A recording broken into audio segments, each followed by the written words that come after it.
बिस्मिल्लाहिर्रहमानिर्रहीम अस्सलामु अलैकुम वरहमतुल्लाहि वबरकातुहू। नाज़रीन काम आप देख रहे हैं दुनिया मेरे आगे यूट्यूब चैनल और मैं हूं गुलाम नबी मदनी। आज 13 जून 2021 है और आज दिन है इतवार का। नाज़रीन काम इसराइल की सियासत के अंदर आज एक बड़ी तब्दीली देखने में आई है। 12 साल के बाद इसराइल का वज़ीर आज़म नेतन्याहू फारिग कर दिया गया है। इसराइल के अंदर नई हुकूमत ने आज हल्फ उठा लिया है। इसराइल की पार्लियामेंट कैनेसेट के अंदर आज एक बड़ा इजलास हुआ है जिसमें नेतन्याहू के मुखालिफिन ने हुकूमत बनाकर रिकॉर्ड कायम कर दिया है। आप जानते हैं नेतन्याहू पिछले 12 साल से इक़्तिदार में था और इन 12 सालों के अंदर नेतन्याहू ने फ़लस्तीनियों पर बेतहाशा जुल्म किए हैं। फ़लस्तीनी मुसलमानों को शहीद किया गया, उन्हें ज़ख्मी किया गया, जेलों में डाला गया।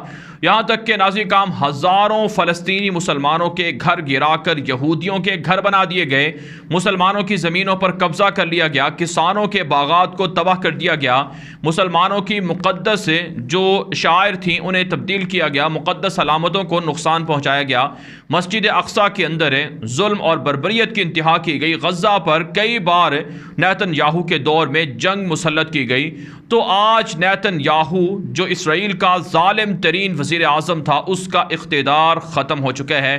नाज़रीन काम इसराइली पार्लियामेंट के अंदर जब आज इजलास शुरू हुआ तो उस मौके पर नेतन्याहू की पार्टी के लोगों ने मुखालिफिन पर हमला किया और इसराइल की पार्लियामेंट आज मछली मंडी बन गई, मछली बाजार बन गई, जहाँ पर एक दूसरे के साथ गुत्थम गुत्थे भी लोग हुए, एक दूसरे को मारा पीटा गया, एक दूसरे के साथ लड़ाई झगड़ा किया गया, गिरबान पकड़े गए।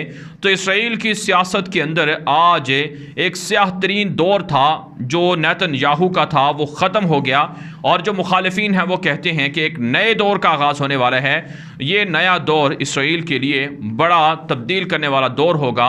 लेकिन नाज़रीन काम सवाल यहाँ पर यह है कि आने वाला जो यहूदियों का नया वज़ीर आज़म नफ्ताली बेनेट है, क्या वाकई ये फ़लस्तीनियों पर जुल्म बंद कर देगा? क्या वाकई ये इसराइल को आगे लेकर जाएगा? क्या वाकई ये इसराइली वज़ीर आज़म ये 2 स्टेट जो सलूशन है उसको पूरा कर दिखाएगा? नाज़रीन काम देखा जाए तो इसराइल एक काबिज़ सहयूनी दहशतगर्द मुल्क है जिसने फ़लस्तीनियों की ज़मीन पर कब्ज़ा किया हुआ है। लिहाजा जो भी इसराइल का वज़ीर आज़म होगा उसे ये कहना कि ये फ़लस्तीन के लिए बेहतर होगा, यकीनन ये बात गलत है, क्योंकि जो भी इसराइली वज़ीर आज़म होगा वो इसराइल को प्रोटेक्ट करेगा, इसराइल का दिफा करेगा और इसराइल के हिमायत के लिए वो फ़लस्तीनियों पर जुल्म करेगा, मुखालिफिन को मारेगा। आप जानते हैं ये नज़रियाती जंग है। इसराइल के यहूदियों ने मुसलमानों की ज़मीनों पर कब्ज़ा किया। 1948 के अंदर नाजायज़ तौर पर इसराइल को तस्लीम कर लिया गया और ये पिछले 70 सालों से नाजायज़ सहयूनी रियासत है। लिहाजा कोई भी इसराइली हुकूमत आए वो किसी भी तौर पर फ़लस्तीन के हक़ में बेहतर नहीं हो सकती है, उसके मज़ालिम जारी रहेंगे। नाज़रीन काम यही वजह है कि आज नफ्ताली बेनेट ने पार्लियामेंट से खिताब करते हुए कहा है कि हम इसराइल को आगे लेकर जाएंगे, हमारी रियासत के लिए बड़ा ख़तरा ईरान है, ईरान को जौहरी हथियारों से रोकेंगे और इसी तरह से गज़ा और हमास के लोगों की जानिब से जो हमारे ख़िलाफ़ हमले होंगे उनका भी तहफ़्फ़ुज़ करेंगे, उनका भी हम दिफ़ा करेंगे इसराइल को और उनके ख़िलाफ़ लड़ाई लड़ेंगे। साथ साथ इसराइली वज़ीर आज़म ने जो नया वज़ीर आज़म है इसने भी यहूदी आबादकारी की हिमायत भी कर दी है। यही वजह है नाज़रीन काम हमास की जानिब से और इसी तरह से जो महमूद अब्बास की हुकूमत है उनकी जानिब से ये कहा गया है कि हमें कोई तब्दीली नज़र नहीं आ रही है, जो पॉलिसियाँ नेतन्याहू की थी वही नफ्ताली बेनेट की होंगी। लिहाजा फ़लस्तीन के मुसलमान अपनी आज़ादी की जंग, जद्दोजहद की जंग जारी रखेंगे।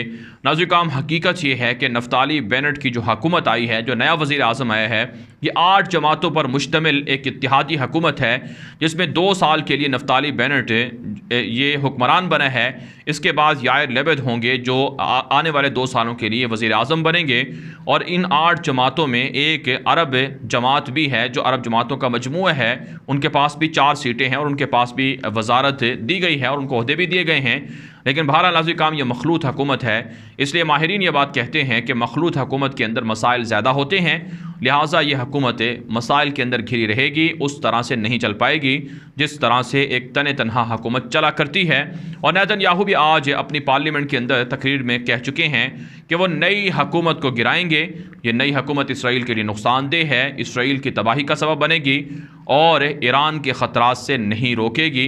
लिहाजा वो इस नई हुकूमत को गिराने के लिए कोशिशें करते रहेंगे, नेतन्याहू ने आज ये कहा है। लेकिन नाज़रीन, इतनी बात ज़रूर है कि इसराइल सियासी तौर पर कमज़ोर हो चुका है। नाज़रीन, 2 सालों में 4 बार तकरीबन इलेक्शन हुए हैं, कोई भी जमात वाज़ेह अक्सरियत हासिल नहीं कर सकी है, जिसकी वजह से नेतन्याहू भी इक़्तिदार से फ़ारिग हो गए और उनकी जगह अब इत्तिहादी हुकूमत आई है। अब ये वक्त बताएगा कि क्या वाकई ये जो इत्तिहादी हुकूमत है ये चल पाती है, क्या वाकई ये इसराइल के मसाइल, सियासी मसाइल हल कर सकती है, या फिर ये मज़ीद तकसीम दर तकसीम का सबब होगी और ये मज़ीद इसराइल की तबाही की अलामत होगी।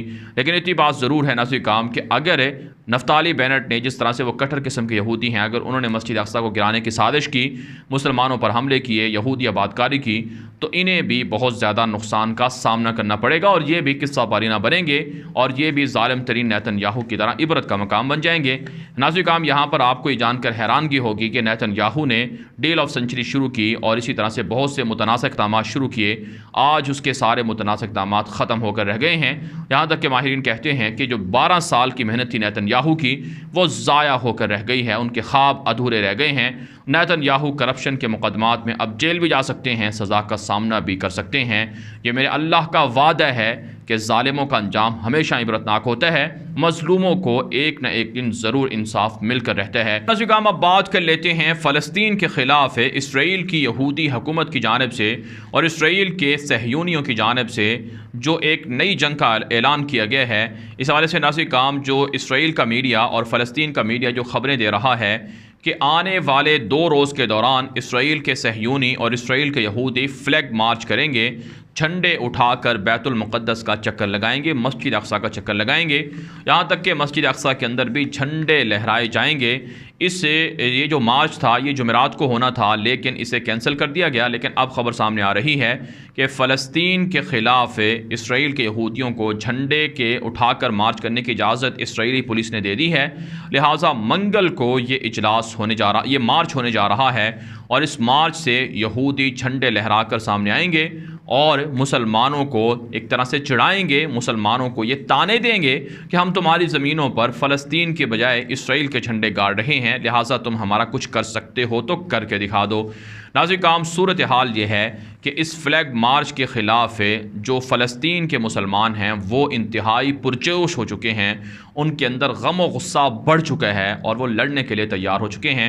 फ़लस्तीन के महमूद अब्बास की अथॉरिटी ने, उनकी हुकूमत ने भी नफ़ीर आम का ऐलान किया है और हमास की जानिब से भी नफ़ीर आम का ऐलान कर दिया गया है कि अगर 2 रोज़ के बाद ये झंडों का मार्च हुआ और मस्जिद अक्सा के अंदर यहूदियों ने झंडे लहराए तो फिर हम लड़ाई करेंगे और ये लड़ाई एक नई जंग का सबब बन सकती है। बुनियादी तौर पर इसराइल के जो इंतहा पसंद यहूदी हैं उनको नेतन्याहू उकसा रहा है कि वो फ़लस्तीनियों के साथ पंगा लें, फ़लस्तीनियों के साथ जंग शुरू करें, मुसलमानों की मस्जिद की तौहीन करें, ताकि नई जंग शुरू हो और नई हुकूमत जो इसराइल के अंदर बनी है ये ख़त्म हो जाए। लिहाजा नाज़रीन, 2 रोज़ के बाद हम एक बड़ी लड़ाई देख रहे हैं, एक बड़ी झड़प देख रहे हैं और ये लड़ाई और झड़प एक नई जंग का सबब हो सकती है जो इसराइल की तबाही का बायस बनेगी, क्योंकि हमास की जानिब से कह दिया गया है कि ये जो रेड लाइन है मस्जिद अक्सा, अगर इसको तजावुज़ करने की कोशिश की, इसको गिराने की कोशिश की तो ये इसराइल की तबाही का सबब होगी। और आज भी काम पेशन गोइयाँ भी यही हैं कि यहूदी मस्जिद अक्सा को गिराने के लिए आएंगे और उन्हें अल्लाह मकाम इबरत बना देगा, निशान इबरत बना देगा। आज काम इसराइल का एक सहयूनी पार्लियामेंट का मेंबर था जिसने झंडे लहराकर मस्जिद अक्सा में तौहीन करने की कोशिश की थी, वो एक हादसे के अंदर शदीद ज़ख्मी हो चुके हैं। मेरा अल्लाह इस तरह भी गैबी मदद करता है मौजज़ों के ज़रिए से, जो यहूदी हैं, जो जालिम हैं, उनको इस तरह के अजाबों के अंदर मुब्तला करता रहता है। लेकिन बहरहाल नाज़रीन काम इतनी बात ज़रूर है कि ये जो झंडों का मार्च हो रहा है ये एक बड़ी अफसरदा सूरत हाल है। वो अरब रियासतें जो इसराइल को तस्लीम करके ताल्लुकात बना चुकी हैं, उन्हें शर्म आनी चाहिए कि वो इसराइल को इस तरह के मुतनाज़ इक़दामात से क्यों नहीं रोकते हैं और वो क्यों इसराइल के यहूदियों की जानिब से जो मस्जिद अक्सा की रोज़ाना बेहुरमती की जा रही है उस पर वो क्यों आवाज़ नहीं उठाते, क्यों वो अपने लब तक नहीं खोलते हैं। बिलखुसूस UAE को, बहरीन को, मोरक्को को, मराकश को और सूडान वगैरह को और दीगर इस्लामी मुल्कों को इस पर आवाज़ उठानी चाहिए और उन्हें शर्म का मकाम है उनके लिए कि यहूदी मुसलमानों के मस्जिद अक्सा में घुसते हैं, मुसलमानों को मारते हैं। नाज़रीन किराम, इस वक्त जो हमारे पास रिपोर्ट्स हैं कि पिछले 6-7 दिनों के दौरान दर्जनों मुसलमान बच्चों को गिरफ्तार कर लिया गया है जिनकी उम्रें महज 13-14 साल है। और इस वक्त खबरें हैं कि एक खातून को भी कल गोली मारकर यहूदी फ़ौजी ने कत्ल किया है। इल्ज़ाम यह था कि उसके पास छुरी थी जिसके ज़रिए से वो हमला करना चाहती थी। तो अब बूढ़ी ख़वातीन को, उम्र रसीदा ख़वातीन को हमला करके कत्ल किया जा रहा है, बच्चियों को शहीद किया जा रहा है, बच्चों को गिरफ्तार किया जा रहा है। हाई सलमान का इलाका है, हाई शेख जरा का इलाका है और दीगर जो मुसलमानों के इलाके हैं वहाँ पर यहूदी चेक पोस्टों को बढ़ा दिया गया है, यहूदी आबादकारी को तेज़ कर दिया गया है, मुसलमानों के ख़िलाफ़ जुल्म की इंतहा की जा रही है। अगर मुसलमान अब नहीं जागेंगे तो फिर कब जागेंगे। लिहाजा नाज़रीन किराम, तुर्की ने जो फ़लस्तीन के साथ फ़ौजी मुआहिदा किया है और पाकिस्तान जो तुर्की के साथ राब्ते में है, इन्हें अपनी फ़ौजें उतारनी चाहिए और फ़लस्तीन की आज़ादी के लिए बड़ा किरदार अदा करना चाहिए। ये ना हो कि देर हो जाए और यहूदी मुसलमानों की मस्जिद को गिरा दें और मुसलमान देखते रह जाएं। लेकिन बहरहाल नाज़रीन किराम, फ़तह अहले हक़ की होगी। यह हक़ व बातिल का मार्का है, ये जंग मार्का हक़ व बातिल है। इसमें यकीनन यहूदियों को शिकस्त का सामना करना पड़ेगा। इस वीडियो के हवाले से आपकी क्या राय है? अपनी राय कमेंट के जरिए से ज़रूर हम तक पहुँचाएँ। मज़ीद खबरों के लिए आप हमारे ट्विटर अकाउंट गुलाम नबी मदनी को लाजमी फॉलो कर लें, जहाँ पर फ़लस्तीन से मुताल्लिक़, कश्मीर से मुताल्लिक़, अफ़गानिस्तान से मुताल्लिक़ और दुनिया भर की लेटेस्ट अपडेट्स, वीडियोज़, तस्वीर आप देख सकते हैं। उसका लिंक आपको इस वीडियो की डिस्क्रिप्शन में मिल जाएगा। आज के लिए इतना ही, इजाज़त दीजिए। अल्लाह हाफ़िज़।